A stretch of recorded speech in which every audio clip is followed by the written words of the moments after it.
በህይወታችሁ ከዚህ በላይ መሄድ አልችልም፣ በጣም ደክሞኛል፣ ሁሉንም ነገር እዚሁ ላይ ባቆመውስ ብላችሁ አሰባችሁ ታውቃላችሁ?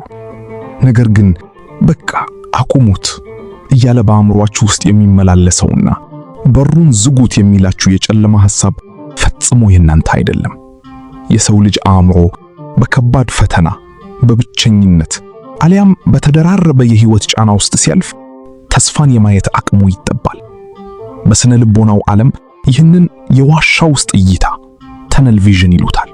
ማለትም ከፊታችሁ ካለው ከባድ ህመምና ጨለማ ውጪ ሌላ ምንም አይነት ብርሃን፣ ምንም መውጫ ቀዳዳ እንደሌለ አድርጎ አእምሮአችሁ ያሳምናችኋል።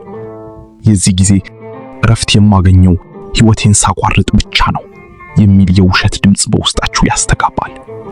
እርግጥ ነው እያለፋችሁበት ያለውን ፈተና፣ እሳትና ጥልቅ ሐዘን ማንም ሊረዳው አይችልም። ሁሉም በራሱ ጉዳይ ተጠምዶ እየባዘነ ነውና። ነገር ግን ወዳጆቼ የፈጣሪ ቃል የሚነግረን አንድ ትልቅ እውነት አለ። ያሰባችሁት ነገር ሁሉ አልሰራ ሲል በቃኝ ብላችሁ ስትወስኑ ታሪካችሁ እያበቃ ነው ማለት አይደለም። ይልቁንም ታላቁን የበረከት ዘመን ለመጀመር የስቃዩን ዘመን እያጠናቀቃችሁ እንደሆነ የሚያመለክት ድንቅ ብስራት እንጂ። የጠላትም ዓላማ ያን ድንቅ ብርሃን ሳታዩ አዋክቡና አጨላልሙ መውሰድ ነው ፍላጎቱ።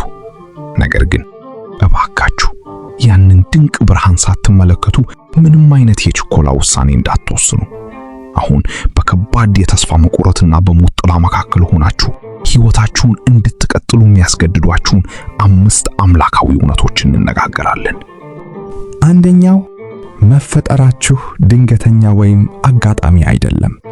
ብዙ ጊዜ ተስፋ ስንቆርጥ ለማንም አልጠቅምም፣ ዝም ብዬ ነው የተፈጠርኩት ብለን እናስባለን። ነገር ግን ትንቢተ ኤርምያስ ምዕራፍ 1 ቁጥር 5 ላይ ፈጣሪ እንዲህ ይላል፣ በማህፀን ሳልሰራህ አውቄሃለሁ፣ ከማህፀንም ሳትወጣ ቀድሼሃለሁ። አስተዋላችሁ?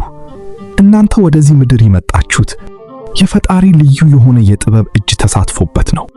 ዝም ብላችሁ ያለ ዓላማ አልተፈጠራችሁም። አሁን ያለችሁበት ስቃይ የተፈጠራችሁበትን ታላቅ ዓላማ ሊሰርዝ አይችልም። ፈጣሪ በሕይወታችሁ ላይ የጀመረው ሥራ አለ። ያ ሥራ ገና አልተጠናቀመም። ስለዚህ መኖር አለባችሁ። ይልቁንም ያን ዓላማችሁን ሊነጥቅ ያሰፈሰፈውን ክፉ ጠላት በአምላክ ኃይል ለይታችሁ መቱት።